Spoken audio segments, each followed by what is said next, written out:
The first time my mother-in-law erased me. She didn't even flinch. I found out months later that a letter inviting me to speak at the Veterans Memorial had arrived with my name on it.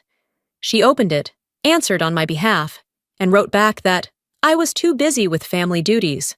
She decided for me that my service, my years in uniform, my voice, didn't matter.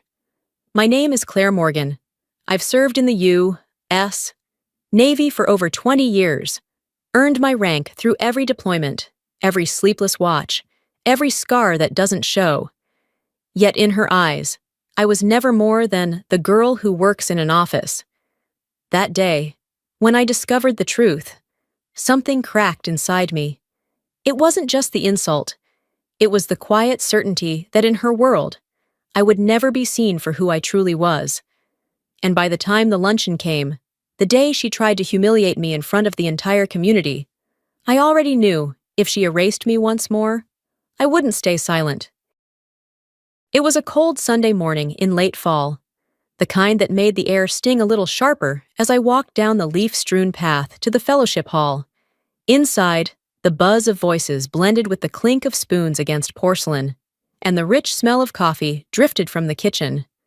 I carried in a tray of salad and set it down on a side table, feeling more like an extra hand in the kitchen than a guest who belonged at the luncheon meant to honor veterans.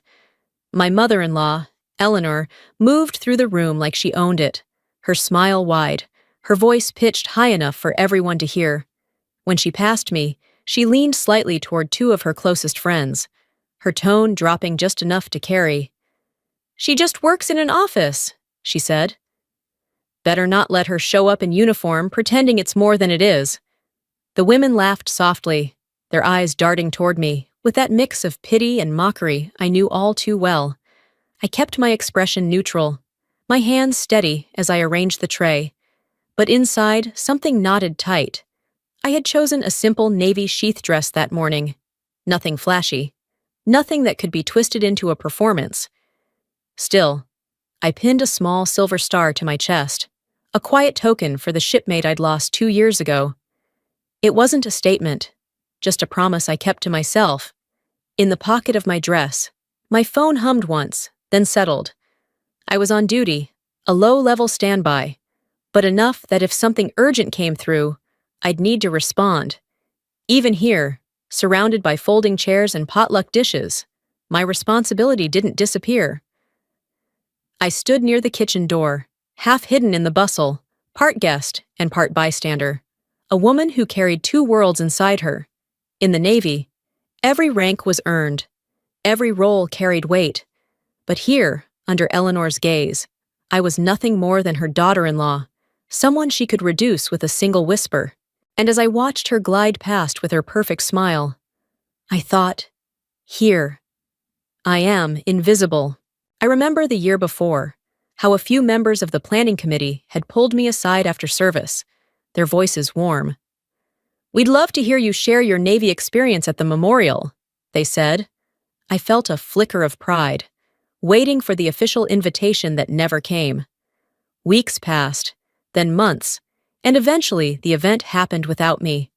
No call, no email, no explanation, just silence. It wasn't until later, while helping Eleanor tidy her study, that the truth fell into my hands.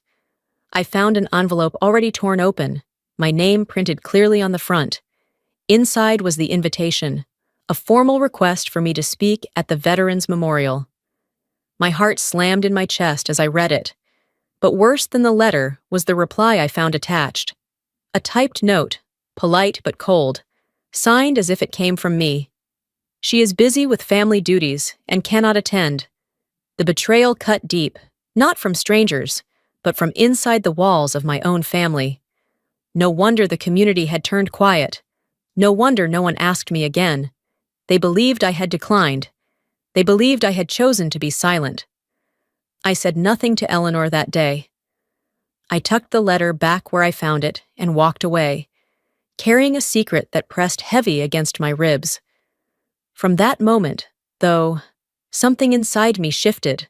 A fracture ran through the way I saw my place in this family, a crack that could never fully be sealed. The night before the luncheon, I sat with my husband in the living room, the small lamp throwing shadows across his tired face. I had carried the truth for too long, and the words finally broke free. "Did you know your mother hid my invitation to speak last year?" I asked. He shifted, his gaze slipping away. "She probably thought you didn't want the attention. She worries about you, that's all." The dismissal stung, like he was brushing dirt off his sleeve. I stared at him, waiting for something more, some fire in his voice. But none came, at last. With a sigh, he confessed. "There was another time. She called your office and asked to have your duty schedule changed.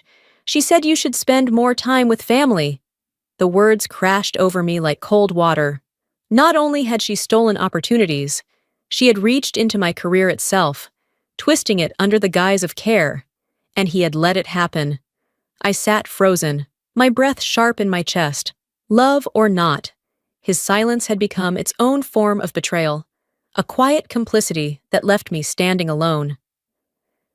I turned to the window, the night outside heavy and dark, pressing against the glass. In that darkness, a thin strand of resolve wove through me. "Tomorrow," I told myself, "I will not let her erase me again." That morning, I arrived at the fellowship hall early.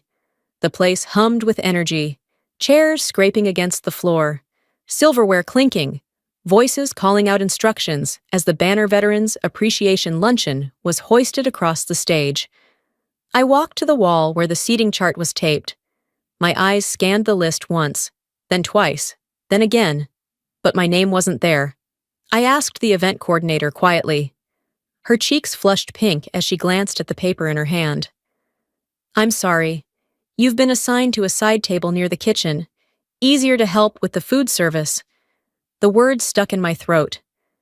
Weeks earlier, in the draft email I'd seen, my name had been printed clearly among the VIPs, seated with my husband. Now it was gone. While helping carry trash out back, something caught my eye, a crumpled program stuffed in the bin. I smoothed the paper and felt my stomach twist. There it was. Commander Morgan, U.S. Navy. My role listed proudly in the original program, but the new version, the one the coordinator carried, had me reduced to assistant event staff. Anger surged hot in my chest, but before I could process it, my phone buzzed in my pocket. "Duty officer." I slipped into the hallway, flipped open my laptop, and patched into the secure line. A ferry in the bay had a medical emergency on board. The clock was ticking, and I was the one connecting Harbor Patrol to the right frequency. As I relayed orders, fingers flying over the keys, I realized how sharply the two worlds cut against each other. In one, my duty was life or death. In the other, I was nothing more than someone clearing tables. When I returned to the hall, the noise of conversation and clinking dishes seemed suddenly hollow. It felt as if I'd crossed from one reality to another, commander in the shadows, and nobody in the light. Headset still pressed to my ear. I spoke quickly and calmly. "Yes. Proceed with ferry intercept. Patch Harbor Patrol on Freck 16. My fingers tapped commands across my laptop as I monitored the line, the hum of tension steady in my veins. A few people passed by, whispering to each other as if I were acting in some play. The call ended, and I tucked the device away. That's when I heard her voice, loud enough for half the room to catch. Eleanor laughed, lifting her chin. "My daughter-in-law just loves to play soldier, always pretending to be so busy. Isn't it funny?" Laughter rippled through the tables, sharp and careless. My chest tightened, every beat of my heart echoing the humiliation. I steadied myself, willing the moment to pass, when the doors opened and a man in a dark suit strode in. His presence was crisp, commanding. He carried a clipboard and spoke clearly. "Is Commander Morgan here? The Admiral would like to greet her as soon as he arrives." The air seemed to shift. My hand twitched, ready to raise, but before I could speak, Eleanor's voice cut across the room. "Oh, there's no commander here. She just works in an office and helps out at church events." The words hit like a slap, stripping me of my very identity. I stood only a few feet away, every syllable reaching me like a hammer.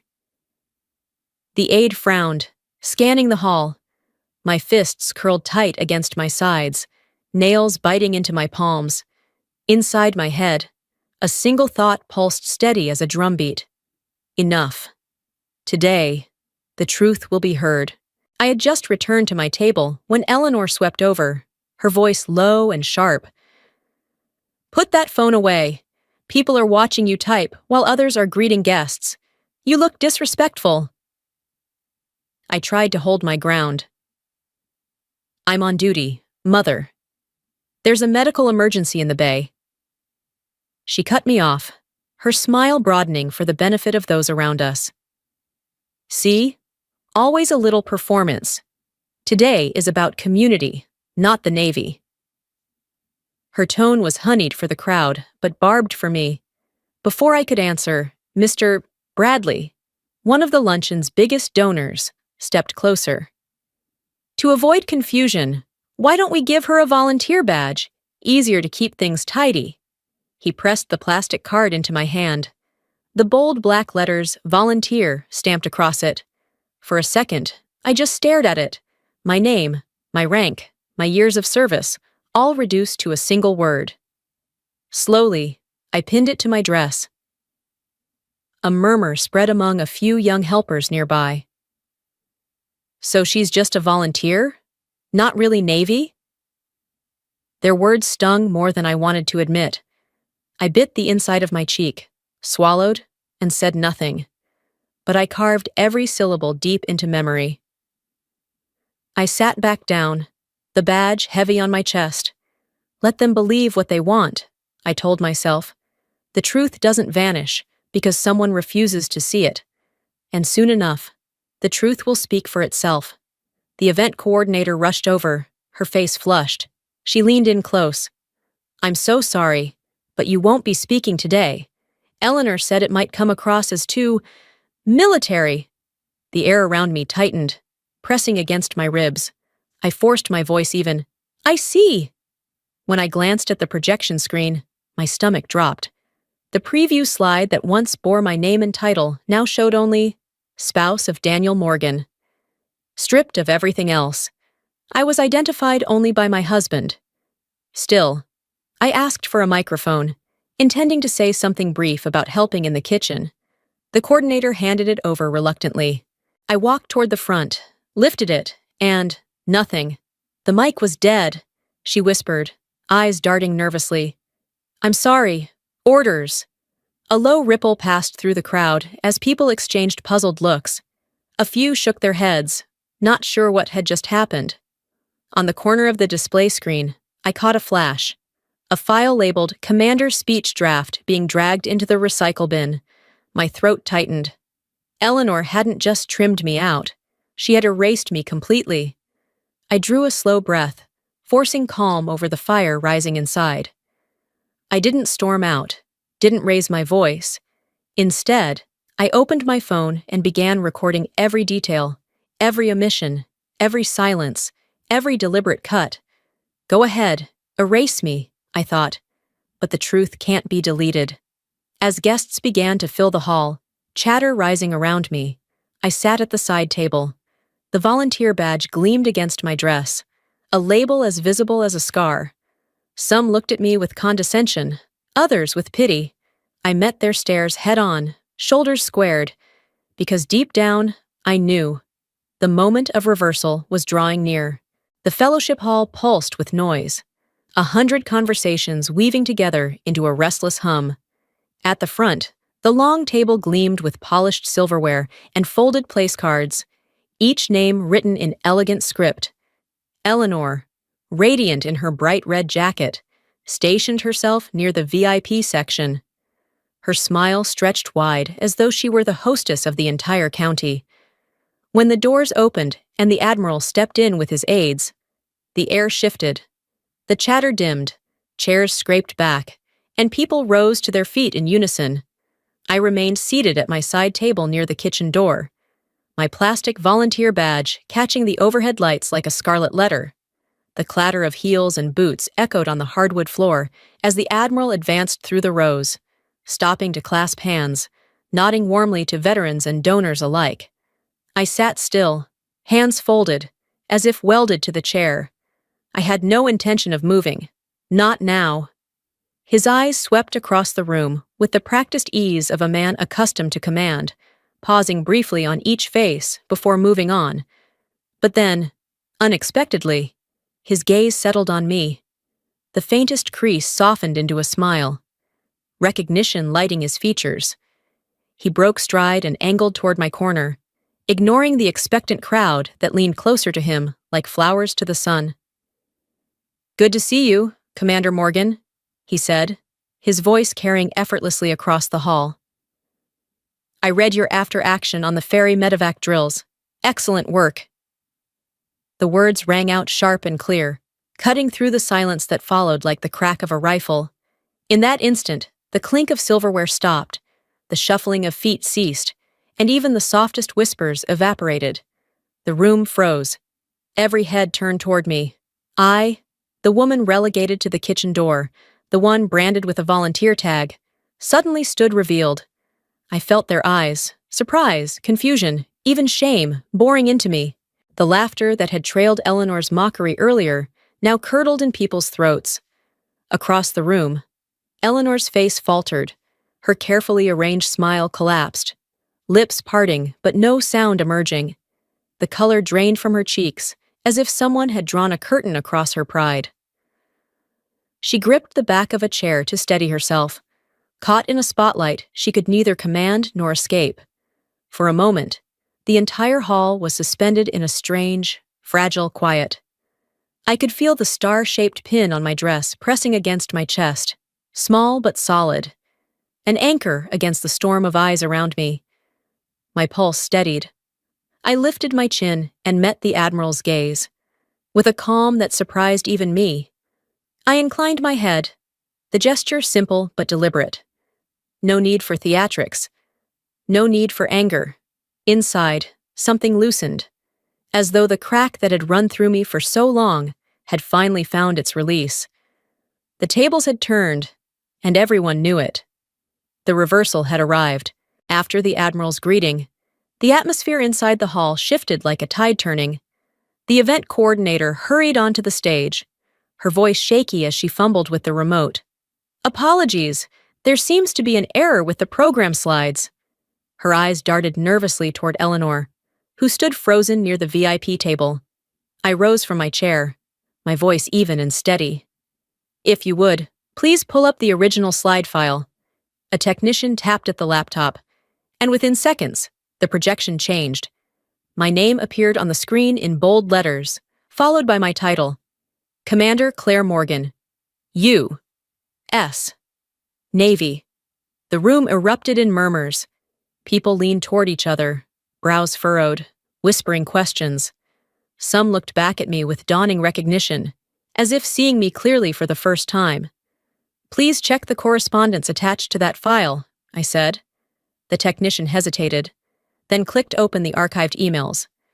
The invitation I'd never received filled the screen, followed by the reply typed in my name. "She is busy with family duties and cannot attend." Gasps rippled through the hall. A few guests turned toward Eleanor, whose face was pale, her hands clutching her pearls as though they might hold her together. I didn't raise my voice or spit blame. Instead, I spoke simply, letting each word carry its own weight. "I am always willing to serve, to help, but I will not accept being erased. My value is not something anyone else gets to define." The Admiral inclined his head, his voice carrying into the silence. "Commander Morgan is someone I trust in critical operations. That is not in question." The hall fell utterly quiet. Every eye trained on me, every lie stripped bare. The truth was no longer something that could be hidden. After the luncheon ended, my husband and I sat quietly in the car. The glow of the streetlights brushed across his tired face. He reached for my hand, his voice low. "I'm sorry for staying silent so long. I'll change." I nodded, but my answer was firm. "I need you to stand with me, not just in silence. If we're going to keep this marriage, You have to respect my career. Later, when Eleanor tried to approach, I met her gaze calmly. From now on, any letters or emails meant for me come directly to me. No one speaks in my place again. My tone was polite, but the boundary was clear as stone. As I stepped outside, the cold night wrapped around me. I touched the small star pinned to my dress, its edges pressing lightly into my palm. The chill air felt sharp, but inside me was nothing but clarity. I don't need her recognition to know who I am. I thought, but tonight, the truth spoke for itself, and so I left the hall not in bitterness, but in peace, carrying with me the certainty that true worth can never be erased, and that even with family, boundaries must be drawn.